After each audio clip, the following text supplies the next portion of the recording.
ଆଉ ମୁଁ ପ୍ରଭୁଙ୍କୁ ଧନ୍ୟବାଦ ଦେବା ସଙ୍ଗେ ସଙ୍ଗେ ଆଜିର ଦିନରେ ଉପସ୍ଥିତ ସମସ୍ତଙ୍କୁ ଆଜି ଶୁଭ ପ୍ରଭାତର ମୋର ପ୍ରେମପୂର୍ଣ୍ଣ ନମସ୍କାର ଜଣାଏ।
बोधे आज्ञांकर करेंट पळेला।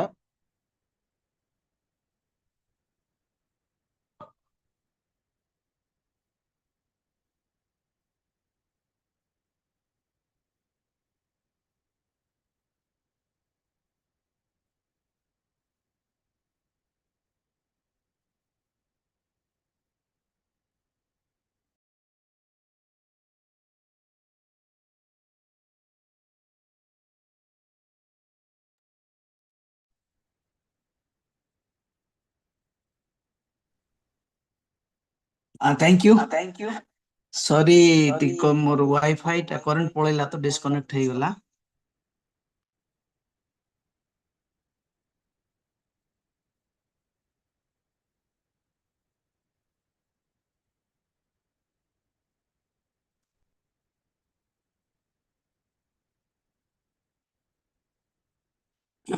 समस्त को मोर प्रेमपूर्ण नमस्कार जनाए। पुणी सुजोग देथिबा प्रभुंकर दासन को स्वतंत्र भाव मोर नमस्कार जनाए। आउ विशेष करी मु धन्यवाद दिए प्रभुंकर दास समीर आज्ञा पाई से मते इंट्रोडक्स कले आउ मते सुजोग देले। मु आपन ठार मध्ये अत्यंत धन्यवादी अटे। 2 मिनिट डिस्टर्ब होबो काई करंट जाइतिला आस्तिला मोर इंटरनेट रेस्टोर होउची सेति पाई क्षमा करिवे। आउ मु जाने ए समय मानक मध्यरे प्रभु जेते बेले तांको लोक मान संगे कथा होंती शैतान कार्य करे सेति पाई सब सब घटना हुए। तो आमे जेते बेले वाक्य आरंभ कलु संगे संगे लाइन पळेला किंतु प्रभु गौरव पांतु तांको पाई से आमान को व्यवहार करबा पाई चाहंती। आउ आमे ईश्वरंकर वाक्य आड़ को जीवा। मु आपण मान को आज सकाळ पाए मोर हृदयर कृतज्ञता जनाए। ख्रिस्टियन जीवन एक युद्धर जीवन अटे। जेते बेले जने प्रकृत ख्रिस्टियन ता जीवन को आरंभ करे से अनेक संघर्ष दे गति करे। आउ ता जीवन रे संघर्ष मध्यरे केबे सुख अछि आ केबे दुख अछि, केबे अभाव अछि आ केबे अनाटन अछि। ता जीवन एक युद्धर जीवन स्वरूप आई लेखंती लेखक तार 7 अध्यायर 1 पदरे आमे जदि देखिबा सेठी एक प्रकार लिखा जाए मनुष्यर जीवन एक युद्धर जीवन। पृथ्वी रे कौन मनुष्यर युद्ध हुए नहीं ए प्रकार लिखा जाए। तेबे प्रिय माने ए युद्धर जीवन मध्य संघर्ष करने को पड़े। कारण शेष समय रे शैतान रो अनेक चातुरी तांको लोक मान को प्रति से घोड़े रखी थाए। किंतु आम मान प्रभु से जीवित अटंती सब बेले आम मान को से जीवन प्रदान करंती आ विजय दियंती। मु आपण मान को देखि अत्यंत खुशी अटे। कारण आ सबुदिन सकाळे आपण माने उपस्थित हेई ईश्वरंकर वाक्य को सुनंती। आ वाक्य रे लिखा जाए ତାର ପ୍ରଥମ ରାଜାବଳୀ 10 ଅଧ୍ୟାୟର 8 ପଦରେ ଯେ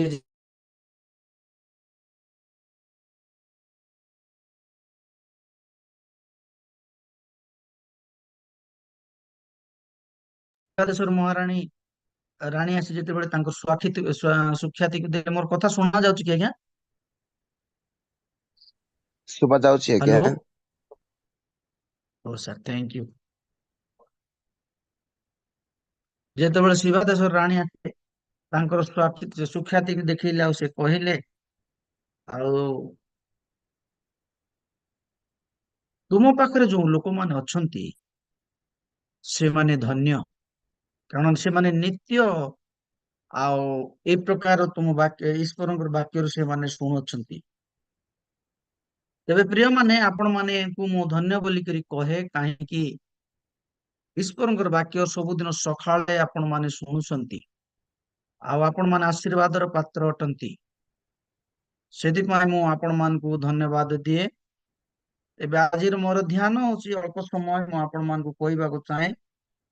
ଆଉ ଦ୍ଵିତୀୟ ତିମୋଥୀ ତାର 4 ଅଧ୍ୟାୟର 7 ପଦକୁ ଆମେ ଟିକେ ଧ୍ୟାନ କରିବା। କେହି ଯଦି ପାଇବେ ଦୟାକରି ପଢି ଦିଅନ୍ତୁ। ଦ୍ଵିତୀୟ ତିମୋଥୀ ତାର 4 ଅଧ୍ୟାୟର 7 ପଦ। ମୁଁ ଉତ୍ତମ ଯୁଦ୍ଧରେ ପ୍ରାଣପଣ କରିଅଛି, ନିରୂପିତ ପଥର ଶେଷ ପର୍ଯ୍ୟନ୍ତ ଆଜ୍ଞା, ଦୌଡ଼ିଅଛି, ମୁଁ ବିଶ୍ୱାସ ରକ୍ଷା କରିଅଛି। Thank you. ଏଠାରେ ଆଉ ଏ ପ୍ରକାର ଲେଖାଯାଏ ଯେ ମୁଁ ଉତ୍ତମ ଯୁଦ୍ଧରେ ପ୍ରାଣପଣ କରୁଅଛି, ନିରୂପିତ ପଥର ଶେଷ ପର୍ଯ୍ୟନ୍ତ ଦୌଡୁଅଛି, ମୁଁ ବିଶ୍ୱାସ ରକ୍ଷା କରିଅଛି। ତିନିଟି କଥା ପ୍ରେରିତ ପାଉଲ ତିମୋଥୀଙ୍କ ନିକଟକୁ ସେ ଲେଖନ୍ତି। ପ୍ରେରିତ ପାଉଲଙ୍କର ପତ୍ର ସମୂହକୁ ଯେତେବେଳେ ଦେଖୁ ଆମେ, ସେ ଅତି ଚ୍ୟାଲେଞ୍ଜିଂ କଥା ସବୁ ସେ ଲେଖନ୍ତି। ବିଶେଷ କରି ପ୍ରେରିତ ପାଉଲଙ୍କର ଲେଖା ଭବିଷ୍ୟତ ପାଇଁ, ଆଗକୁ କଣ କରାଯିବ, ଆଗେ କି ପ୍ରକାର ବିଶ୍ୱାସରେ ବିଶ୍ୱାସୀ ମାନେ ସ୍ଥିର ହେବେ, ଶିଷ୍ୟ ମାନେ ସ୍ଥିର ହେବେ, ଈଶ୍ୱରଙ୍କର କାର୍ଯ୍ୟ କି ପ୍ରକାର ହେବ, ତାହା ତାଙ୍କ ମନରେ ସବୁବେଳେ ଥାଏ। ଆଉ ଏ ଯୋଉ ଦ୍ଵିତୀୟ ତିମୋଥୀକୁ ସେ ଆମେ ଦେଖୁଛୁ, ସେ ଲେଖନ୍ତି, ଏହା ତାଙ୍କ ଜୀବନର ଶେଷ ସମୟର କଥା। 6 ପଦରେ ଯଦି ଆମେ ଦେଖୁ, ତେବେ ସେଠାରେ ଏ ପ୍ରକାର ଲେଖାଯାଏ ଯେ କାରଣ ଏବେ ହିଁ ମୋର ପ୍ରାଣ ଆହୁତି ପରି ଢଳା ଯାଉଅଛି, ମୋର ମହାପ୍ରୟାଣ ସମୟ ଉପସ୍ଥିତ। ସେ ଶେଷ ସମୟରେ ତିମୋଥୀଙ୍କୁ ଆଉ ନିର୍ଦ୍ଦେଶ ଦିଅନ୍ତି ଆଉ କହନ୍ତି ଯେ ମୁଁ ତ ମୋ ସମୟକୁ ବିତେଇଛି, ମୋ ସମୟକୁ ମୁଁ ପ୍ରଭୁଙ୍କ ପାଇଁ ବିତେଇଲି, କିନ୍ତୁ ତୁମକୁ ମଧ୍ୟ ଆଗକୁ ବଢିବାକୁ ପଡିବ। ଏଇ ଯୋଉ ତିନୋଟି କଥା ଅଛି, ମୁଁ ସେ ଭିତରୁ ଗୋଟିଏ କଥାକୁ ମୁଁ ଆପଣ ମାନଙ୍କୁ କହିବି, ତାହା ହଉଛି ମୁଁ ନିରୂପିତ ପଥର ଶେଷ ପର୍ଯ୍ୟନ୍ତ ଦୌଡୁଅଛି। ତେବେ ଆମେ ବିଶ୍ୱାସୀ ଜୀବନରେ ପ୍ରତ୍ୟେକ ଲୋକ ପାଇଁ ଏକ ଦୌଡର ଆବଶ୍ୟକ। ମୁଁ କହୁଥିଲି, ଏହା ହଉଛି ଦୌଡର ଯୁଦ୍ଧ। ପ୍ରତ୍ୟେକ ଲୋକ ପାଇଁ ଲକ୍ଷ୍ୟ ରହିବା ଆବଶ୍ୟକ ଅଟେ। ପ୍ରେରିତ ପାଉଲ ତିମୋଥୀଙ୍କୁ କହିଲେ, ତୁମ ଲକ୍ଷ୍ୟ ରଖିକରି ଦୌଡ। ଯୁଦ୍ଧରେ ଜୟ ହେବା ପାଇଁ ହେଲେ ଦୌଡିବାକୁ ପଡିବ।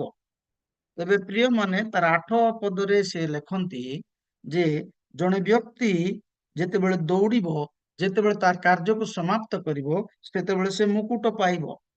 ତେବେ ଯଦି ଜଣେ ବ୍ୟକ୍ତି ବିଜୟ ପାଇବ, ସେ ମୁକୁଟ ପାଇବ। ଅନେକ ଲୋକ ତ ଦୌଡନ୍ତି, କିନ୍ତୁ ପ୍ରକୃତରେ ଯିଏ ବିଜୟ ପାଇବ, ସେ ମୁକୁଟ ପାଇବ। ପ୍ରତ୍ୟେକ ଲୋକଙ୍କ ଜୀବନରେ ଦୌଡର ଆବଶ୍ୟକତା ରହିଛି।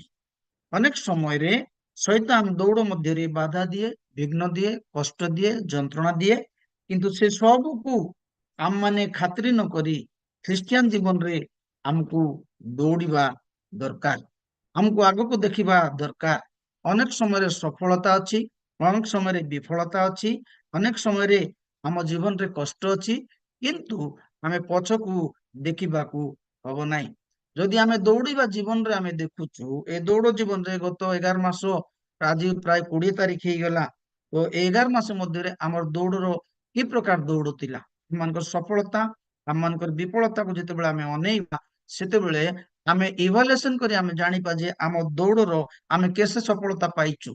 ହୁଏତ କାହାକୁ 30 ବର୍ଷ, କାହାକୁ 40 ବର୍ଷ, କାହାକୁ 50 ବର୍ଷ ମଧ୍ୟ ଆମମାନଙ୍କ ଜୀବନ ଯାପନ କାଟୁଛୁ, କିନ୍ତୁ ଆମମାନଙ୍କ ଜୀବନରେ କେତେ ସଫଳତା ପାଇଛୁ। ତେବେ ଯୋଉମାନେ ସଫଳ ପାଆନ୍ତି, ସେମାନଙ୍କୁ ସେ ମୁକୁଟ ଦିଅନ୍ତି, ସେମାନଙ୍କୁ ସେ ଆଶୀର୍ବାଦ କରନ୍ତି, ତେବେ ସଫଳତା ଆମର ନୁହେଁ, ସଫଳତା ପ୍ରଭୁଙ୍କର ଅଟେ।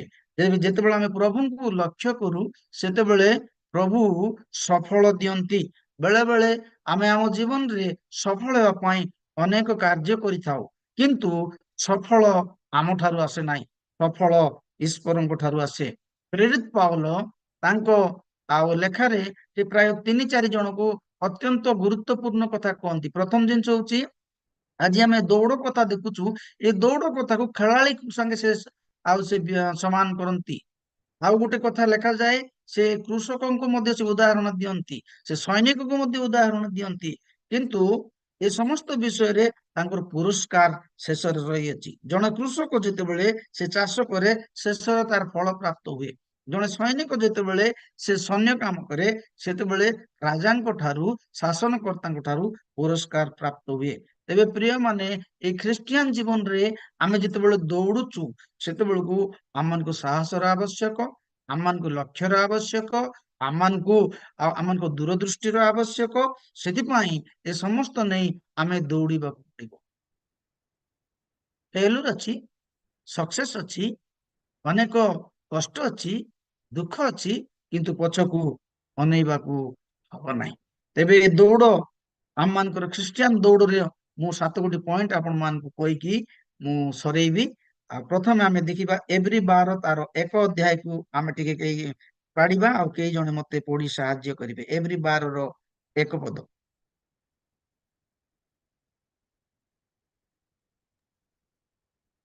ଅତଏବ ଟିକେ ଶୀଘ୍ର ଏଠି ପଢିଲେ ବୃହତ୍ ମେଘ ତୁଲ୍ୟ ଶୀଘ୍ର ସରିବା। ସାକ୍ଷୀମାନଙ୍କ ଦ୍ଵାରା ବେଷ୍ଟିତ ହେବାରୁ ଆସ, ଆମେମାନେ ପ୍ରତ୍ୟେକ ଭାର ଓ ସହଜରେ ବଣ୍ଟନକାରୀ ପାପ ପରିତ୍ୟାଗ କରି ବିଶ୍ୱାସର ନେତା ଓ ସିଦ୍ଧଦାତା ଯୀଶୁଙ୍କ ଲକ୍ଷ୍ୟ ଧରି ଧୈର୍ଯ୍ୟ ସହକାରେ ଆମମାନଙ୍କ ଗନ୍ତବ୍ୟ ପଥରେ ଧାବମାନ ହେଉ।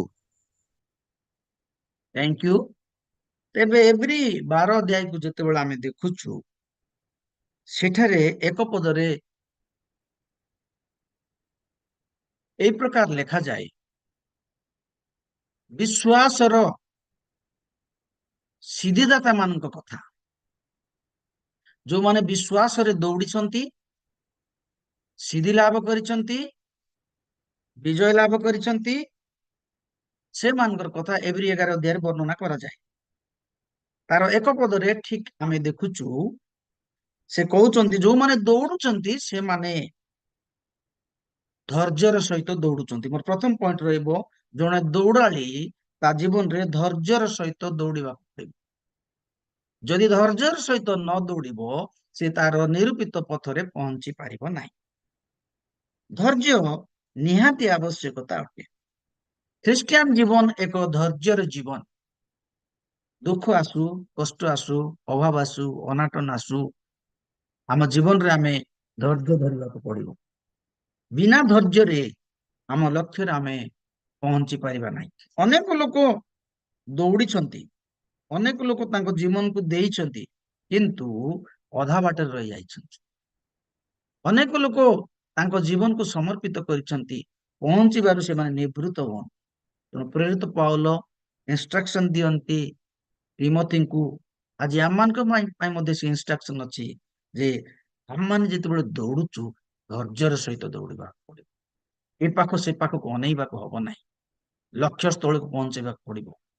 ମୁଁ ଉତ୍କୃଷ୍ଟ ପକ୍ଷୀର କଥା ଗୋଟେ ଦେଖୁଥିଲି କମେଣ୍ଟ୍ରିରେ, ଯେ ଉତ୍କୃଷ୍ଟ ପକ୍ଷୀର ଆଉ ତାର ଗମନାଗମନ ମଧ୍ୟରେ ଧୈର୍ଯ୍ୟ ହଉଛି ଏକ ଚିହ୍ନ। ସେ ଯେତେବେଳେ ତାର ଲକ୍ଷ୍ୟସ୍ଥଳକୁ ପହଞ୍ଚିବାକୁ ହେଲେ ସେ ବାମ କି ଡାହାଣକୁ ଦେଖେ ନାହିଁ, ସେ ସିଧା ଦେଖେ, ଧୈର୍ଯ୍ୟର ସହିତ ସେ ଦୌଡେ। ଆଉ ଝଡ ଆସୁ, ଝଞ୍ଜା ଆସୁ, କଷ୍ଟ ଆସୁ, ଦୁଃଖ ଆସୁ, ସେ କେବେ ଭୟ କରେ ନାହିଁ। ପ୍ରିୟମାନେ, ଖ୍ରୀଷ୍ଟିଆନ ଜୀବନରେ ଦୁଃଖ ତ ଅଛି, ଝଡ ତ ଅଛି, କିନ୍ତୁ ଆମ ଧୈର୍ଯ୍ୟକୁ କେବେ ଆମେ ହରେଇବାକୁ ହେବ ନାହିଁ। ଏଇଠି ଆମେ ଦେଖୁଛୁ ଜଣେ ଝିଅକୁ ବା ଜଣେ ଛୁଆକୁ ସେମାନେ ହସ୍ପିଟାଲରେ ରଖିଛନ୍ତି, ତଥାପି ସେମାନେ ଆଜି ଆମ ଜୁମରେ ଜଏନ କରିଛନ୍ତି। ଧୈର୍ଯ୍ୟ ଦରକାର ଆମମାନଙ୍କ ପାଇଁ। ରାତାରାତି କୌଣସି ଜିନିଷ ହେଇଯାଏ ନାହିଁ। ଅନେକ ସମୟରେ ଆମେ ଖ୍ରୀଷ୍ଟିଆନ ଲୋକମାନେ विशेष करी भाबु जे आज प्रार्थना कले काल की मिल जिवो हमको मिल जाओ किंतु प्रिय माने सांगे सांगे कौन सी जिनस हुए ना ईश्वर आम धैर्य को परीक्षा करती आम जो 11 अध्याय रे जेते लोक को भी आम देखु से लिस्ट रे जे समस्ते धैर्य धरिथिबा व्यक्ति मान अनेक समय अपेक्षा करिसंती मसा को अनेक समय अपेक्षा करने को पड़ा मिसर रे से जदि बा राजगृह रे थिले 40 वर्ष पर्यंत धैर्यर सहित से प्रांतर रे शुशुर घर थिले धैर्यर सहित मेंढापल चराउथिले जड़े राजकुमार आसी जंगल मध्य रहीबाटा केते कष्ट किंतु समस्त दुख कष्ट सही से जंगल मध्य गति कले से आपण शुशुर मेषपल चराउथिले तांकर धैर्यर फल ईश्वर तांकु देले बुदा मध्य कथा कहिले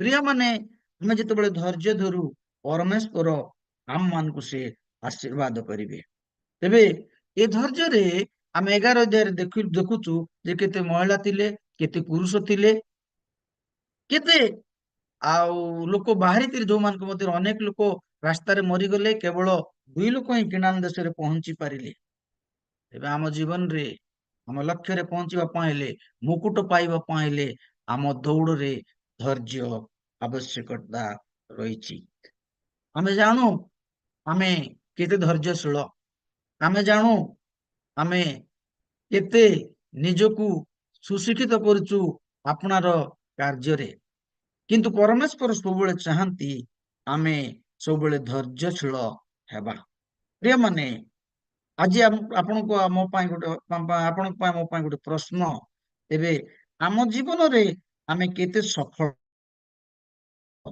आम जीवन रे आमे केते धैर्यशील आम दौड़ रे आमे केते धैर्यवान उठू जिते आमे धैर्यवान उठू सेते बेले प्रभु आम मान को साहाय्य करिवे धैर्यर साहित्यिक शब्द होची दुख आउ सुख सहिबार शक्ति आ अनुकूल जने मोर लोक थिले से मरी गले से मते कहउथिले जे बाबू धैर्यर प्रकृत अर्थ कौन से मते कहउथिले दुख आ सुख सहिबार शक्ति को धैर्य बोली कहती क्रिस्टियन जीवन कि आम गीत रे गोटे अच्छी कोरापुटिया गीत बोधे सीटा ख्रीष्टीय जीवन सुना परी जीवन हीरा परी जीवन टाइप रो गीत किंतु ख्रीष्टीय जीवन एक धैर्यर जीवन एक आशीर्वाद जीवन तेबे प्रिय माने आज मु आपण मान को आह्वान देबा को चाहे हम मान दौड़ रे धैर्यर आवश्यकता अटे 2 नंबर आम मानकर दौड़ रे लक्ष्यर आवश्यकता अटे प्रथम करंत्य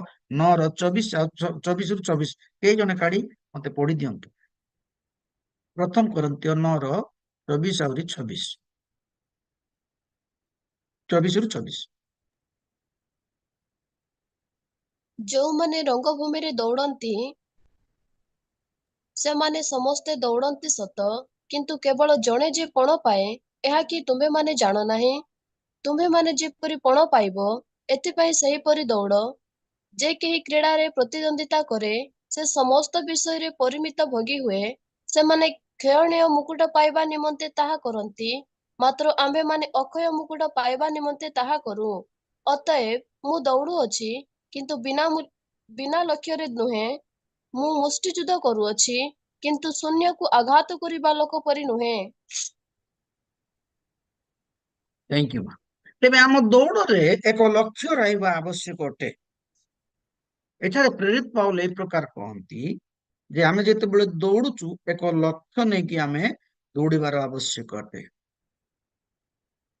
हमर जो दौड़ रे केतोटी जिनिस से कहंती प्रथम जिनिस से कहउछन सेठ जे आमे परिमित कोन मेंटेनेंस करबा आवश्यक अटे जे आम जने दौड़ाली तार खाद्य तार पानीय तार स्वास्थ्य को से सब बेले कौन करे ना से मेंटेनेंस करे जने प्रभुंकर लोक आमे कौन करबार छी जे आम दौड़ लक्ष्य रखिबा आवश्यक अटे लक्ष्य रे पहुंचीबा पाई हेले आम मान को समस्त प्रकार आ कोन आ आम मानकर दौड़ को व्याघात करबा जिनिस ठारू आम मान को दूरे रहिबा को पड़िबो ए दौड़ समस्ते दौड़ी पारंती नाही दौड़ रे प्रलोभन अच्छी दौड़ रे ଆଶା ଅଛି, ଦୌଡ଼ରେ କଷ୍ଟ ଅଛି, ଦୌଡ଼ରେ ଦୁଃଖ ଅଛି। ସେଥିପାଇଁ ପ୍ରେରିତ ପାଉଲ କହିଲେ ମୁଁ ଯେତେବେଳେ ଦୌଡୁଛି କୌଣସି ପ୍ରକାର ଗୋଟେ ବିନା ଲକ୍ଷ୍ୟରେ ନୁହେଁ, ଶୂନ୍ୟକୁ ଆଘାତ କରିବା ପରି ନୁହେଁ, କି କୌଣସି ପୁରସ୍କାର ବିହୀନ ନୁହେଁ।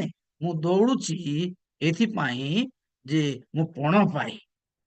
ମୁଁ ଯେତେବେଳେ ପଣ ପାଏ, ପଣ ଅର୍ଥାତ୍ ମୁକୁଟ ପାଏ, ପୁରସ୍କାର ପାଏ, ରିୱାର୍ଡ ବୋଲି ଇଂଲିଶରେ ଲେଖାଯାଏ, ପୁରସ୍କାର ପାଏ, ସେଥିପାଇଁ ଦୌଡୁଛି। ତେବେ ଜଣେ ଦୌଡ଼ାଳି ତାର ଲକ୍ଷ୍ୟକୁ ସ୍ଥିର କରିବା ଆବଶ୍ୟକତା ଅଟେ। ଆଉ ଥରେ ମୁଁ କହିବା ପାଇଁ ଚାହେଁ, ଉତ୍କୃଷ୍ଟ ପକ୍ଷୀ ତାର ଲକ୍ଷ୍ୟ ପ୍ରାୟ 7 କିଲୋମିଟର ପର୍ଯ୍ୟନ୍ତ ରଖେ। ସେ ଯେତେବେଳେ ଶିକାର କରେ ତାର ଆଉ ଖାଦ୍ୟକୁ ସେ ସମୁଦ୍ରର ମାଛକୁ ଅନାଏ, ସେ 7 ମାଇଲ ଦୂରରୁ ସେ ଦେଖେ, ଆଉ ତାର ପରପାର୍ଶ୍ୱ ବିଷୟ ସେ ଦେଖେ ନାହିଁ। ତେବେ ଖ୍ରୀଷ୍ଟିଆନ ଜୀବନ ଏକ ଦୌଡ଼ର ଜୀବନ, ଏକ ଆଥଲେଟିକ୍ସର ଜୀବନ। ଆଉ ସେଥିପାଇଁ ଆମମାନଙ୍କୁ ଦୌଡ଼ିବାକୁ ପଡିବ ଏକ ଲକ୍ଷ୍ୟ ନେଇ। ଆମେ ଯେତେବେଳେ ଇସ୍ରାଏଲ ଲୋକମାନଙ୍କର କଥା ଦେଖୁ, ଆଉ କେହି ଜଣ ମୋ ପାଇଁ କାଢି ପଢିଦେବେ 2 ବିବରଣୀ 2:1 ଆଉ 2 ପଦକୁ ଦୟାକରି ପଢନ୍ତୁ।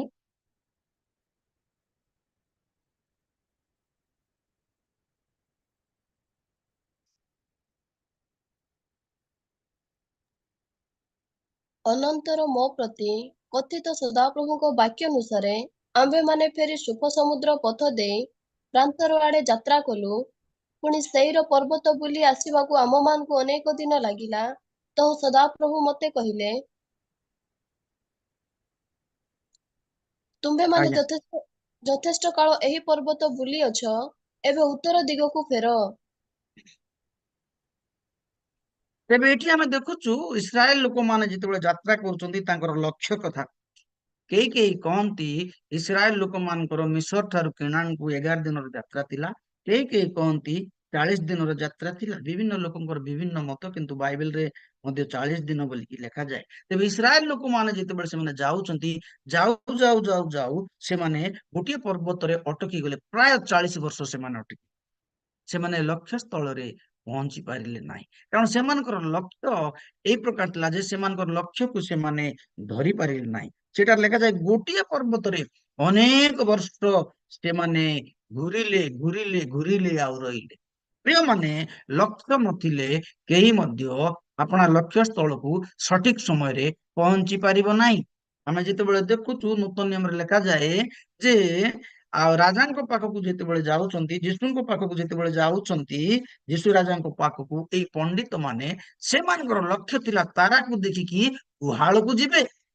ସେମାନେ ତାରାକୁ ଦେଖିକିରି ଯୀଶୁଙ୍କ ପାଖରେ ପହଞ୍ଚିବେ। କିନ୍ତୁ ସେମାନଙ୍କର ଏ ପ୍ରକାର ଏକ ଭୁଲ ବୁଝାମଣା ହେଲା, ସେମାନଙ୍କର ଲକ୍ଷ୍ୟରେ ତ୍ରୁଟି ହେଲା ଯେ ସେମାନେ ତାରା ସ୍ଥଗିତ ହେବା ପରେ ରାଜାଙ୍କ ହେରୋଦ ରାଜାଙ୍କ ଘରକୁ ଯାଇକରି ପହଞ୍ଚିଲେ। ତେବେ ଜଣେ ଦୌଡ଼ାଳି ତାକୁ ଲକ୍ଷ୍ୟ ଠିକ ଥିବାକୁ ପଡିବ। ପ୍ରଥମ କଥା ମୁଁ କହିଲି ଧୈର୍ଯ୍ୟ ଧରିବାକୁ ପଡିବ। ଦ୍ୱିତୀୟ କଥା ତାର ଲକ୍ଷ୍ୟ ଠିକ ରଖିବାକୁ ପଡିବ, ତେବେ ଯାଇ ତାର ସମୟରେ ସେ ପହଞ୍ଚି ପାରିବ। ବହୁତ ଦିନ ତଳେ ମୁଁ ଗୋଟେ ଜର୍ନାଲ ପଢୁଥିଲି ଯେ 400 ମିଟର ରନ ରେ ଆଉ କିଛି ଲୋକ ସେମାନେ ଦୌଡ଼ିବା ପାଇଁ ବୋଲିକରି ବାହାରିଲେ। ଯେତେବେଳେ ବାହାରିଲେ ସେତେବେଳେ ଜଣେ ଲୋକ ବହୁତ ଶୀଘ୍ର ଦୌଡୁଥାଏ। ସେ ଦୌଡୁ ଦୌଡୁ ଦୌଡୁ ସାଇଡରେ ଥିବା ଲୋକ ଗୋଟେ ସୁନା ଚେନ୍ ଧରିଥାଏ, ଆଉ ସେ ଚେନ୍ ପକେଇଦେଲେ। ଚେନ୍ ପକେଇଦେଲା ବେଳକୁ ସେ ଯୋଉ ଲୋକ ପ୍ରଥମ କରି ଦୌଡୁଥିଲା ତାର ଦୃଷ୍ଟି ସେ ସୁନା ଚେନ୍ ଉପରେ ହେଲା। ଜଷ୍ଟ ସେ ତାକୁ କାଢିବି ବୋଲିକରି ଭାବିଲା, ସେତେବେଳକୁ ପଛ ଲୋକ ଆଗ ଦୌଡିକି ପଳେଇଲେ। ଲକ୍ଷ୍ୟ ବିହୀନ। ଲକ୍ଷ୍ୟ ଥିଲା ଲକ୍ଷ୍ୟ ସ୍ଥଳରେ ପହଞ୍ଚିବା, କିନ୍ତୁ ସୁନାକୁ ଦେଖିଦେଲା ପରେ ତାର ମୁଣ୍ଡ ସେ ତଳକୁ ଅନେଇଲେ। ପ୍ରିୟମାନେ, ଶୈତାନ ଅନେକ ସମୟରେ ଆମ ଲକ୍ଷ୍ୟକୁ ବିଚ୍ୟୁତ କରିବ, ଅନେକ ସମୟରେ ଆମ ଲକ୍ଷ୍ୟକୁ ସେ ନଷ୍ଟ କରିବ। କିନ୍ତୁ ଖ୍ରୀଷ୍ଟୀୟ ଜୀବନରେ ଏକ ସୁରକ୍ଷିତ ଲକ୍ଷ୍ୟ ହେବା ଦରକାର। ଆମେ ଠିକ ସମୟରେ ଆମେ ଠିକ ଜାଗାରେ ପହଞ୍ଚିବା ପାଇଁ ହେଲେ ଆମର ଲକ୍ଷ୍ୟ ଏପଟୁ ସେପଟୁ ନେଇ ସିଧା ଜାଣରେ ରହିବାର ଆବଶ୍ୟକ ରହିଅଛି। ତୃତୀୟ କଥା, ପ୍ରେରିତ ପୁସ୍ତକ ତାର 20 ଅଧ୍ୟାୟର 24 ପଦ ପଢିଦିଅ ମା, କିଏ କହୁଥିଲେ?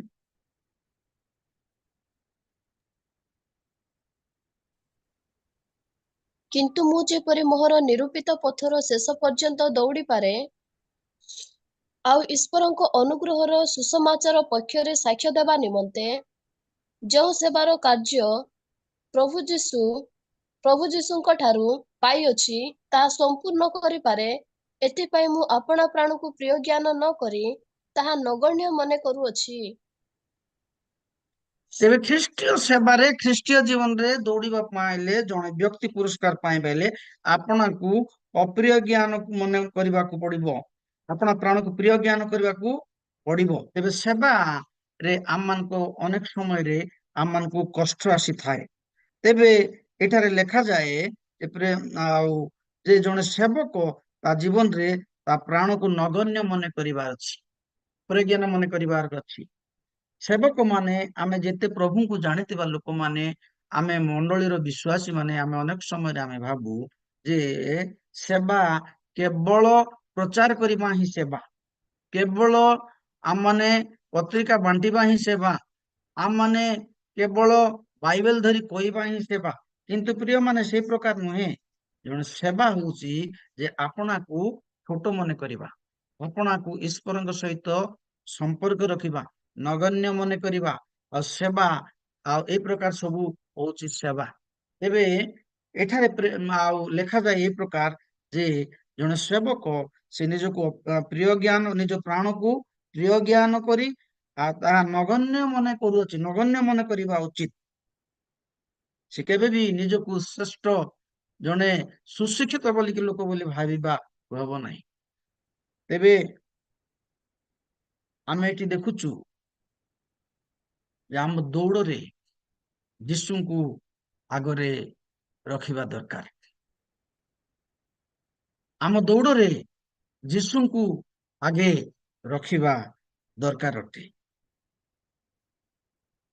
ଆପଣ ଯଦି ଚର୍ଚ୍ଚ ସଫା କରୁଛନ୍ତି ସେଇଟା ମଧ୍ୟ ଆପଣଙ୍କର ଗୋଟେ ସେବା। ଆପଣ ଯଦି କୌଣସି ଲୋକ କିଛି ଖାଇବାକୁ ଦଉଛନ୍ତି ସେଇଟା ମଧ୍ୟ ଗୋଟେ ସେବା। ଆପଣ ଯଦି କିଛି ଈଶ୍ୱରଙ୍କର ସମ୍ବନ୍ଧୀୟ କାର୍ଯ୍ୟ କରୁଛନ୍ତି ତାହା ମଧ୍ୟ ଏକ ସେବା। ପ୍ରିୟମାନେ, ମୁଁ ଗୋଟେ କାହାଣୀ ଶୁଣିଥିଲି ଆପଣଙ୍କୁ କହିବାକୁ ଚାହେଁ। ଜଣେ ବ୍ୟକ୍ତି ଆଉ ଗୋଟେ ଚର୍ଚ୍ଚରେ ଯାଇ ଲେଟ୍ରିନ୍ ଦଉଥିଲେ। ସେତେବେଳେ ବାଳକ ଆଜ୍ଞା ଆସିଲେ ଆଉ ଦେଖିଲେ ସେ ବହୁତ ସୁନ୍ଦର ଡ୍ରେସ ପିନ୍ଧିଛନ୍ତି ଆଉ ସବୁ ରବିବାର ଦିନ ସେ ତାଙ୍କ ଟଏଲେଟକୁ ଧୁଅନ୍ତି। ପଚାରିଲେ, ସେ ପଚାରୁ ସେ କହିଲେ ତୁମେ କାହିଁକି ଏ କାମ କରୁଛ? ଦେଖିବାକୁ ବହୁତ ସୁନ୍ଦର ସୁନ୍ଦର ଡ୍ରେସ ପିନ୍ଧିଛନ୍ତି। ସେତେବେଳେ ସେ କହିଲେ ଯେ ନା, ମୁଁ ମୋ ଡ୍ୟୁଟିରୁ ଛାଡିକି ଆଉ ରବିବାର ଦିନ ସେଦିନ ମୁଁ ଛୁଟି ନେଇ ଆସି ମୁଁ ସେବା କରୁଛି, ମୁଁ ଏଥିପାଇଁ ମୁଁ ଆସିଛି କାମ କରୁଛି। ସେ କହିଲେ ନାହିଁ କଣ ସେ କାମ କରୁଛନ୍ତି, କିନ୍ତୁ ସେ ସବୁ କଥା ସେ କହିଲା ପରେ ପାଳକ ବାବୁ ଜାଣିଲେ ସେ ଗୋଟେ ବହୁତ ବଡ ଅଫିସର, ଜଣେ ଉଡାଜାହାଜ ଚଲେଇବା ପାଇଲଟ, କିନ୍ତୁ ମଣ୍ଡଳୀର ସେବା କରିବା ପାଇଁ ସେ ନିଜକୁ ସମର୍ପିତ କରିଛନ୍ତି। ଆମର ପରି ଲୋକ ହେଇଥିଲେ ମୁଁ ଟଏଲେଟ ସଫା କରିବି, ମୁଁ ଘର ଝାଡୁ କରିବି, ମୁଁ ଘଣ୍ଟି ମାରିବି, ମୁଁ ଲୋକକୁ ଡାକିବି, ଏତେ ବଡ ପଦରେ ଥାଇ ମୁଁ ବସିଥିବି, ଲୋକ କରିବେ। ମାନେ ସେବକ ଜୀବନ, ଖ୍ରୀଷ୍ଟିଆନ ଜୀବନ ଏକ ସେବକ ଜୀବନ। ସେବକର ଜୀବନ ଏକ ଆଉ ଦାସତ୍ୱର ଜୀବନ, ଯାହା ଯୀଶୁ ନିଜେ ଶିଖେଇଛନ୍ତି।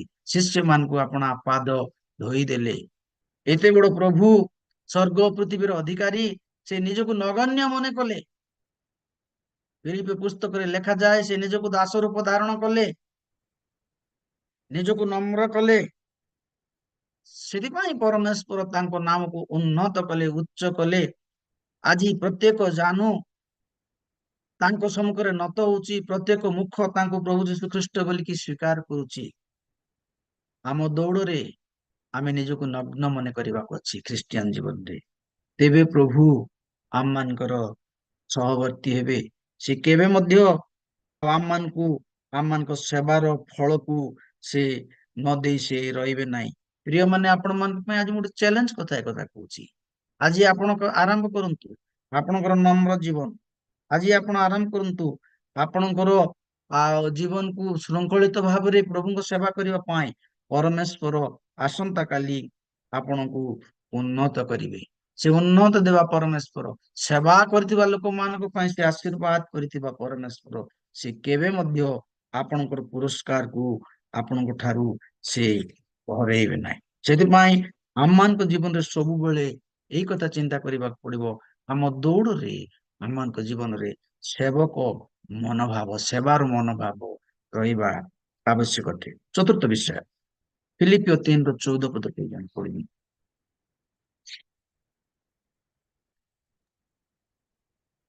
ପଶ୍ଚାତ୍ ବିଷୟ ସବୁ ମନରୁ ଦୂର କରି ସମ୍ମୁଖରେ ଥିବା ବିଷୟଗୁଡ଼ିକ ପ୍ରତି ଦୃଷ୍ଟି ରଖି ଖ୍ରୀଷ୍ଟ ଯୀଶୁଙ୍କ ଠାରେ ଈଶ୍ୱରଙ୍କ ସ୍ୱର୍ଗୀୟ ଆହ୍ୱାନର ପଣ ପାଇବା ନିମନ୍ତେ ପ୍ରାଣପଣ କରି ଲକ୍ଷ୍ୟ ସ୍ଥଳକୁ ଦୌଡୁଅଛି। ଥ୍ୟାଙ୍କ ୟୁ ମା। ଚତୁର୍ଥ ପଏଣ୍ଟ ହଉଛି ପଛରେ ଥିବା ବିଷୟ ସବୁ ଭୁଲି ଯିବାକୁ ପଡିବ। ଆମମାନଙ୍କର ପୂର୍ବ ଜୀବନ କଥାକୁ ଭୁଲି ଯିବାକୁ ପଡିବ। ପ୍ରେରିତ ପାଉଲ ସେ ଫିଲିପ ମଣ୍ଡଳୀକୁ ଲେଖୁଛନ୍ତି। ଫିଲିପିଓ ମଣ୍ଡଳୀ ତାଙ୍କର ଗୋଟେ ଅତ୍ୟନ୍ତ ସୁନ୍ଦର ମଣ୍ଡଳୀ ଥିଲା, ଯାହା ପାଇଁ ସେ ଅତ୍ୟନ୍ତ ସୁନ୍ଦର କଥା ଗୁଡାକ ଲେଖିଛନ୍ତି। ଇଭେନ ସେ ଜେଲରେ ଥାଇ ମଧ୍ୟ ସେ କହନ୍ତି ମୁଁ ଆନନ୍ଦ କରିଛି। ସେ ଆନନ୍ଦର ସହିତ ତାଙ୍କୁ ଲେଖୁଛନ୍ତି ଯେ ପ୍ରିୟମାନେ, ତୁମେ ଲକ୍ଷ୍ୟ ସ୍ଥଳକୁ ଦୌଡ଼ିବାକୁ ପଡିବ, ଆଉ ପୁରୁଣା କଥା ସବୁ ଭୁଲି ଯିବାକୁ ପଡିବ। ପୁରୁଣା କଥା ସବୁବେଳେ ଈଶ୍ୱରଙ୍କ କାର୍ଯ୍ୟରେ ବାଧା ଦେଇଥାଏ। ଆମେ ବେଳେ ବେଳେ ପଡୋଶୀ ହେଇକି ମଧ୍ୟ ଆମେ ପୁରୁଣା କଥାକୁ ମନେ ପକେଇ ଆମେ କ୍ରୋଧ କରିଥାଉ। ବେଳେ ବେଳେ ଆମମାନଙ୍କ ପୁରୁଣା ଆଉ କୌଣସି ଏକ ଘଟଣାକୁ ନେଇ ଆମେ ପରସ୍ପର ମଧ୍ୟରେ ସୁସମ୍ପର୍କ ରଖିନଥାଉ। ସେଇ କଥା ପ୍ରେରିତ ପାଉଲ ଲେଖୁଛନ୍ତି। ଭଲ କଥା ତମେ ଦୌଡୁଛ, କିନ୍ତୁ ତୁମ ଦୌଡ଼ରେ ସିଦ୍ଧି ଲାଭ କରିବା ପାଇଁ ହେଲେ ତୁମେ କଣ କରିବାକୁ ପଡିବ? ତୁମେ ପୁରୁଣା ବିଷୟ ସବୁ ଭୁଲିବାକୁ ପଡିବ। ବେଳେ ବେଳେ ଆମେ ପୁରୁଣା ବିଷୟ ଆମକୁ ଏଇ ପ୍ରକାର କରିଦିଏ ଯେ ଆମମାନଙ୍କୁ ଲକ୍ଷ୍ୟ ସ୍ଥଳରେ ପହଞ୍ଚେଇବା ପାଇଁ ବି ଆମମାନଙ୍କୁ ଦେଇନଥାଏ, ବାଧା ଦେଇଥାଏ, କଷ୍ଟ ଦେଇଥାଏ, ଆମମାନଙ୍କୁ ସେଥିରୁ ନିବୃତ୍ତ କରିଥାଏ। ଦିନକର ଘଟଣା, ଅବ୍ରାହମ ଓ ଲୋଟଙ୍କର ଆଉ ଦାସ ମାନେ ଝଗଡା ଝାଟି ହେଲେ। ଏଇ କଥା ଅବ୍ରାହମଙ୍କ କାନକୁ ଆସିଲା। ସେତେବେଳେ ସାଙ୍ଗେ ସାଙ୍ଗେ ଅବ୍ରାହମ କଣ କଲେ ନା ତାଙ୍କ ପୁତୁରା ଲୋଟକୁ ଡାକି ସେ ସ୍ଥିର କଲେ। ସେ ଶୁଣିଥିଲେ ପୁରୁଣା କଥା ସବୁକୁ ଆଗକୁ ଆଣି ତାକୁ ସ୍ଥିର କରିବାକୁ ପଡିବ। ଆମ ଭିତରେ ସମାଧାନ ହେବାକୁ ପଡିବ। ସେଥିପାଇଁ ସେ ସମାଧାନ କଲେ ଆଉ କହିଲେ, ବାବୁ, ତୁମର ଆମର ପଶୁପାଳକ ପାଳ ମଧ୍ୟରେ ଯୋଉ ଯୁଦ୍ଧ ହେଇଛି, ସେମାନଙ୍କ ଭିତରେ ଯୋଉ ଝଗଡା ହେଇଛି, ତାକୁ ଆମେ ସମାଧାନ କରିବାକୁ ପଡିବ। ସାଙ୍ଗେ ସାଙ୍ଗେ ସେ ସମାଧାନ କଲେ। ପ୍ରିୟମାନେ, ପଛ ବିଷୟକୁ ସବୁବେଳେ ଆମକୁ ଭୁଲିବାକୁ ପଡିବ। ସେଥିପାଇଁ ପରମେଶ୍ୱର ଅବ୍ରାହମକୁ ଆଶୀର୍ବାଦ କଲେ। ଆଉ ଯେତେବେଳେ ସେ ଦେଖିଲେ, କହିଲେ ଆମ ଭିତରେ କାହିଁକି ଝଗଡା? ଆଜିଠାରୁ ଆମେ ଅଲଗା ହବା। ତୁମେ ଗୋଟେ ରାସ୍ତାକୁ ଯାଅ, ମୁଁ ଗୋଟେ ରାସ୍ତାକୁ ଯିବି। ସେତେବେଳକୁ ସେ କହିଲେ ଯେ ତୁମେ ବାଛ, ତୁମେ କେଉଁ ରାସ୍ତାକୁ ମନୋନୀତ କରିଛ? ସେତେବେଳେ ଲୋଟ ଦେଖିଲେ ବହୁତ ସୁନ୍ଦର ସ୍ଥାନକୁ ସେ ବାଛିଲେ। ପ୍ରିୟମାନେ, ଆପଣଙ୍କର ମନୋନୟନ ବେଳେ ବେଳେ ଆପଣଙ୍କୁ ନଷ୍ଟ କରିଥାଏ। ଆମମାନଙ୍କର ମନୋନୟନ ଆମମାନଙ୍କୁ ଭୁଲ ରାସ୍ତାରେ ନେଇଥାଏ। ଆମେ ଯେତେବେଳେ ଈଶ୍ୱର ପ୍ରିୟ ନ ହେବା, ତେବେ ଲକ୍ଷ୍ୟ ସ୍ଥାନରେ ପହଞ୍ଚି ପାରିବା ନାହିଁ, ମୁକୁଟ ପାଇପାରିବା ନାହିଁ। ଆଜି ଆପଣଙ୍କ ପାଇଁ, ମୋ ପାଇଁ ଏକ ସତର୍କ ବାଣୀ। ଆମେ ବେଳେ ବେଳେ ଆମେ ଭୁଲି ନଥାଉ, ଆମେ ବେଳେ ବେଳେ ମନେ ପକେଇଥାଉ, କିନ୍ତୁ ଈଶ୍ୱରଙ୍କର ବାକ୍ୟ ଆଜି ଆମମାନଙ୍କୁ କହେ ଯେ ଆମର ପୁରୁଣା ଜିନିଷ ସବୁ ଆମେ ଭୁଲି ଯିବାକୁ ପଡିବ। ହୁଏତ କ୍ରୋଧ, ହୁଏତ ରାଗ, ହୁଏତ ଆମମାନଙ୍କର ଭୁଲ କାମ, ଏସବୁ ଆମେ ଭୁଲି ଯିବା ପାଇଁ ଚେଷ୍ଟା କରିବା। ଆଉ ଆମମାନଙ୍କର ପ୍ରିୟ ପ୍ରଭୁ ଯୀଶୁ ଖ୍ରୀଷ୍ଟଙ୍କୁ ଲକ୍ଷ୍ୟ କରି ଆମେ ଆଗକୁ ବଢିବା। ତେବେ ପ୍ରେରିତ ପାଉଲ ସେଥିପାଇଁ କହୁଛନ୍ତି, ତୁମର ଲକ୍ଷ୍ୟ ଭଲ, ତୁମର ଦୌଡ଼ ଭଲ, କିନ୍ତୁ ପୁରୁଣା ବିଷୟ ସବୁକୁ ତୁମେ ଛାଡିବାକୁ ପଡିବ। କିଛି ଲାଭ ନାହିଁ ରଖିକରି। ତୁମେ ଯଦି ପୁରୁଣା ବିଷୟ ରଖିବ, ତାହେଲେ ତୁମେ ପରାସ୍ତ ହେଇଯିବ, ଲକ୍ଷ୍ୟ ସ୍ଥଳରେ ପହଞ୍ଚି ପାରିବ ନାହିଁ। ବେଳେ ବେଳେ ଯାହା ଆମମାନଙ୍କ ପାଇଁ ଲାଭଜନକ ନୁହେଁ, ତାହା ଆମମାନେ ଧରି ରଖିଥାଉ, ତାହା କେବେ ବି ଆମମାନଙ୍କ ଜୀବନରେ ସଫଳତା ଦିଏ ନାହିଁ। ସମୟ ଅଧିକ ହେଉଛି, ସେଥିପାଇଁ ମୁଁ ଆଉ ଗୋଟେ ଦୁଇ ପଦ କହିକି ବନ୍ଦ କରିବାକୁ ଚାହେଁ। ଆଉ ପଞ୍ଚମ ବିଷୟ ଆମମାନେ ଦେଖିବା ଯେ ସେଇ ପ୍ରଥମ ତିମୋଥୀ 6:10-11 ପର୍ଯ୍ୟନ୍ତ କେହି ଜଣେ ମତେ ପଢି ଦିଅନ୍ତୁ।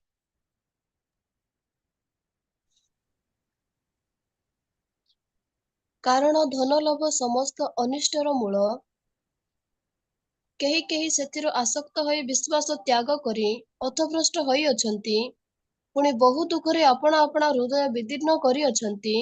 କିନ୍ତୁ ହେ ଈଶ୍ୱରଙ୍କ ଲୋକ, ତୁମ୍ଭେ ଏହି ସମସ୍ତରୁ ପଳାୟନ କରି ଧାର୍ମିକତା, ଈଶ୍ୱର ପରାୟଣତା, ବିଶ୍ୱାସ, ପ୍ରେମ, ଧୈର୍ଯ୍ୟ ଓ ସହିଷ୍ଣୁତାର ଅନୁଗାମୀ ହୁଅ। Thank you, ମା। ପଞ୍ଚମ ବିଷୟ ହଉଛି ଧନ ଲୋଭ ଶୂନ୍ୟ ହେବା। ଏ ଧନ ଲୋଭରେ ଅନେକ ଲୋକ ନଷ୍ଟ ହେଇଛନ୍ତି। ଧନ ଅନେକ ଖ୍ରୀଷ୍ଟୀୟ ଜୀବନକୁ ଚୁରମାର କରିଦେଇଛି।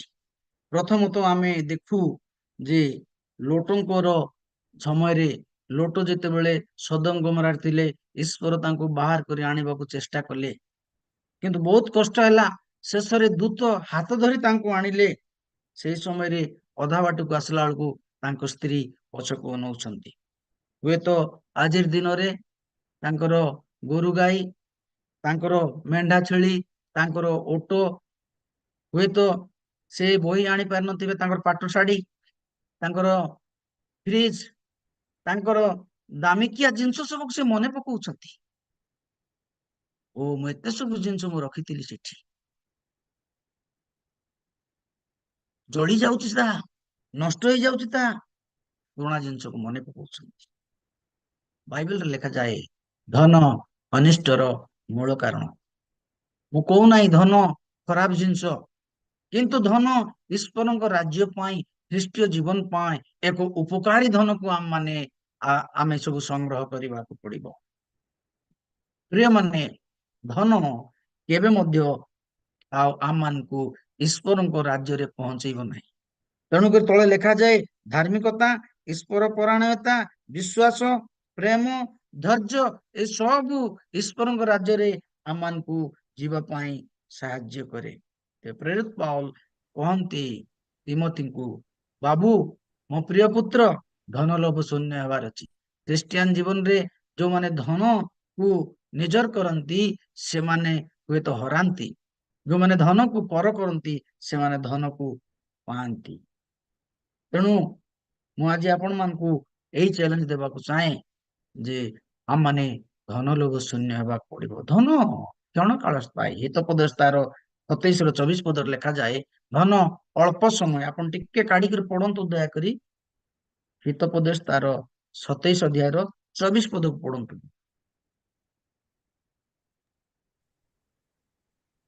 କାରଣ ସମ୍ପତ୍ତି ଅନନ୍ତ କାଳ ସ୍ଥାୟୀ ନୁହେଁ, ଓ ମୁକୁଟ କଣ ପୁରୁଷାନୁକ୍ରମରେ ଥାଏ? ସମ୍ପତ୍ତି ଅନନ୍ତ କାଳ ସ୍ଥାୟୀ ନୁହେଁ।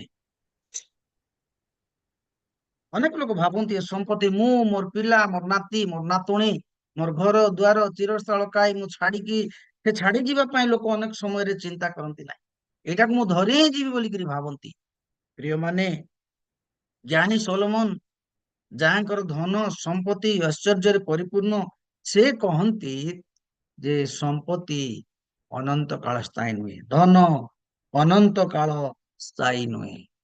ତେବେ ଆଜି ମଧ୍ୟ ଆମମାନଙ୍କୁ ପ୍ରଭୁ ଏଇ କଥା କହନ୍ତି ଯେ ଆମେ ଧନ ଲୋଭୀ ଶୂନ୍ୟ ହେବା ଦରକାର ଅଛି। ବାଇବେଲରେ ଅନେକ ଉଦାହରଣ ଅଛି। ଇଭେନ ଏବେ ଜଷ୍ଟ ମୁଁ କହିଲି, ଆଉ ଧନରେ ଦେଖୁଛୁ ଅବ୍ରାହମ ଆଉ ଲୋଟଙ୍କ ମଧ୍ୟରେ ଭାଗ ହେଲା ପରେ ଆଉ ସୁନ୍ଦର ସ୍ଥାନକୁ ବାଛିଲେ ଲୋଟ, କିନ୍ତୁ ତାଙ୍କର ଯେତେ ସବୁ ସୁନ୍ଦର ସ୍ଥାନ ସବୁ ଥିଲା ସେଟା ବ୍ୟଭିଚାରୀ ମାନଙ୍କର ସ୍ଥାନରେ ପରିଣତ ହେଲା। ସେଠାରେ ମନ୍ଦ ଲୋକମାନେ ସୃଷ୍ଟି ହେଲେ, ଭୁଲ ଲୋକମାନେ ଜାତ ହେଲେ। ଯୋଉ ଜାଗାରେ ଖାଲ ଢେପ କୌଣସି ଆଉ କାର୍ଯ୍ୟକାରୀ ହେବା ପାଇଁ ବୋଲିକି ସେ ଭୂମି ନଥିଲା, ଏଇ ପ୍ରକାର ଭୂମିକୁ ଅବ୍ରାହମ ବାଛିଲେ, କିନ୍ତୁ ସେଠାରେ ଈଶ୍ୱର ପ୍ରିୟ ଲୋକମାନେ ବାହାରିଲେ। ଲେଖାଯାଏ ଅବ୍ରାହମ ଯୋଉ ଆଡେ ଗଲେ ସେଇ ଜାଗାରେ ବେଦୀ ନିର୍ମାଣ କରି ଈଶ୍ୱରଙ୍କର ପ୍ରଶଂସା କଲେ। କିନ୍ତୁ ଯୋଉଠି ଲୋଟ ଥିଲେ ସେଇ ଲୋଟଙ୍କ ସ୍ଥାନରେ ଅଧାର୍ମିକ ମାନେ ତିଆରି ହେଲେ, ଅଧାର୍ମିକ ମାନେ ଜନ୍ମ ହେଲେ, ମନ୍ଦ ଲୋକମାନେ ବାହାରିଲେ। ପ୍ରିୟମାନେ, ଆମର ଆଖିର ସୁନ୍ଦରତା, ଆମର ଆଖିର ନୟନର ଲୋଭତା ଆମମାନଙ୍କୁ କେବେ ବି ଈଶ୍ୱର ପ୍ରିୟ କରାଇ ପାରେ ନାହିଁ, ଈଶ୍ୱରଙ୍କ ଠାରୁ ସବୁବେଳେ ଦୂରରେ ରଖେ। ତେଣୁ ଧନ ଏକ ଏଇ ପ୍ରକାର ଜିନିଷ ଯାହା ଆମ ଦୌଡ଼ରେ ବାଧା ଦେଇଥାଏ। ଧନ ଖରାପ ନାହିଁ, କିନ୍ତୁ ଧନକୁ आमे उत्तम रूपे आमे व्यवहार करबा को पड़िबो। षष्ठ विषय एवरी 12 रो एक आउ थरे पढ़ि दियंतु मा।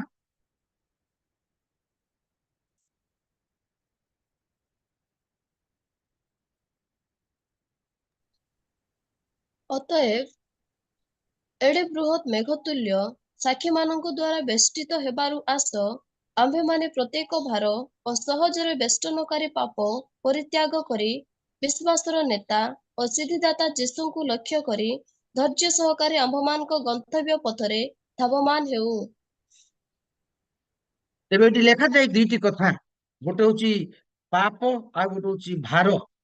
तेबे आम माने सबू आम मानकर पाप आ भार प्रभु को ठारे यीशु को ठारे आम माने समर्पण परिवार आवश्यकता अटे। जଣେ ଦୌଡାଳି तार निजर पाप भार को नहीं से आग को जाई परिबो नाही। प्रथम पीतर 5:7 पदर लेखा आइछि, तुमाने समस्ते तांको पाप भार पकाओ परे से आपनर भार संभाळिबे। हम मानकर भार संभाळिबा परमेश्वर से आम मान को से भार संभाळी आम मान को सुरक्षता देबे। तेबे रे माने समय अभावरू मु आग को गति करबा चाहू नाही। आम मान को जीवन रे आम चिंता भार दुख जहा सब अछि आमे यीशु को निकट रे आमे रखिबा को पड़िबो। तेबे प्रभु आम मान को हम जीवन रे सफलता देबे। सप्तम विषय आउ थरे सेई एवरी 12 रो एक पद पढंतु मा आउ थरे प्लीज। ଅତଏବ ଏଡେ ବୃହତ୍ ମେଘତୁଲ୍ୟ ସାକ୍ଷୀମାନଙ୍କ ଦ୍ୱାରା ବେଷ୍ଟିତ ହେବାରୁ ଆସ ଆମ୍ଭେମାନେ ପ୍ରତ୍ୟେକ ଭାର ଓ ସହଜରେ ବେଷ୍ଟନକାରୀ ପାପ ପରିତ୍ୟାଗ କରି ବିଶ୍ୱାସର ନେତା ଓ ସିଦ୍ଧିଦାତା ଯୀଶୁଙ୍କୁ ଲକ୍ଷ୍ୟ କରି ଧୈର୍ଯ୍ୟ ସହକାରେ ଆମ୍ଭମାନଙ୍କ ଗନ୍ତବ୍ୟ ପଥରେ ଧାବମାନ ହେଉ। लेखा जाए जे सिद्धिदाता यीशु को लक्ष्य करे, अर्थात सप्तम विषय होची जने ख्रिस्टियन जीवन रे यीशु को देखिबार अछि, यीशु को लक्ष्य करिबार अछि। सब विषय को छाड़ी यीशु को लक्ष्य करिबार अछि। आम मानकर रेस रे आम मानकर दौड़ रे यीशु आम मानकर सब किछि अटंती। जगतर सब जिनिस पछरे बाकी आम जेतेबेले यीशु को देखिबा तेबे यीशु आम मान को आशीर्वाद करिवे। दिनकर घटना आम 3 अध्याय प्रेरित पुस्तक देखि पारुचु जे जने भिकारी प्रेरित जहन पितर को जाय कहउछंती मते किछि दियो। से माने कहले आंबड़ को चाहो। तांकटारे यीशुंकर शक्ति थिला। जेतेबेले यीशुंको आड़को आमे चाहिबा यीशु आम मान को सुस्थ करिवे। जेतेबेले यीशु हमको चाहिबा यीशु आम को लक्ष्य स्थल रे पहुंचेबे। जेतेबेले यीशुंको आगको हम चाहिबा यीशु आम मानकर आवश्यकता ठारू बळी करी देबे। बाइबल रे लेखा जाए जे तुमे भाबिबा चिंतिबा ठारू से अधिक तुम मान को देबे। दाऊद गीत संहिता रे कहिले जे मु पर्वत गणा ऊर्ध्व दृष्टि करिवि केउ ठारू मोहर साहाय्य आसीबो। एबे आपणकर मोर देखा हमर चाहणी कहा उपरे अनेक समय आमे अन्य को देखि थाओ, आम ठारू भलो थिबा लोक को देखि थाओ, आम ठारू मंद थिबा लोक देखि थाओ। आम अनेक संगे अन्य लोक संगे तुलना हेबा को भी चेष्टा करि थाओ। से लोक भलो गीत गाउची, से लोक भलो प्रचार करूची, से भलो धन अर्जन करूची, तार उत्तम स्वास्थ्य देखबा को बहुत सुंदर, मु किछि नाही। प्रिय माने ए सब वृथा मात्र। जेतेबेले आमे यीशु को देखिबा यीशु आम मान को अनुग्रह करे आशीर्वाद करिवे। समस्त स्वर्गर वरदान आम मान को प्रदान करिवे। प्रभु आम मान को ए छोटिया चिंतार आशीर्वाद करंतु, अनुग्रह करंतु। समस्त को आम मान को ए ख्रीष्टीय दौड़ रे ए 7टी चिन्ह दे आम मान को व्यवहार करंतु। नंबर 1 मु कहली धैर्य, 2 कथा होची आम मानकर लक्ष्य, 3 नंबर कथा होची आम माने निजको नगण्य मन करिबा, 4th कथा मु कहली पछ विषय को भूली जिबा, 5म कथा कहली धन लोभ शून्य हेबा, 6ठ कथा कहली आम मानकर पाप भार सबु यीशु को कहबा, 7म कथा मु कहली आम माने यीशु को नहीं। यदि ए प्रकार आम मान को जीवन काटिबा तेबे प्रभु आम मान को आशीर्वाद करबे। प्रभु हम समस्त को ए छोटिया चिंतार आशीर्वाद करंतु। आउ थरे मते सुजोग देतिबा प्रभु दास होस्ट आज्ञा को समीर आज्ञा को आपण समस्त को मोर नमस्कार जणाई प्रभु वाक्य को मैं एठी रखिली। धन्यवाद। धन्यवाद आज्ञा, अति सुंदर वाक्य द्वारा आपण आम समस्त को प्रभु चरण तले सहभागिता रे नेले आओ प्रभु को गौरव दिए महिमा दिए आओ एपरी वाक्य को आज परी दिन रे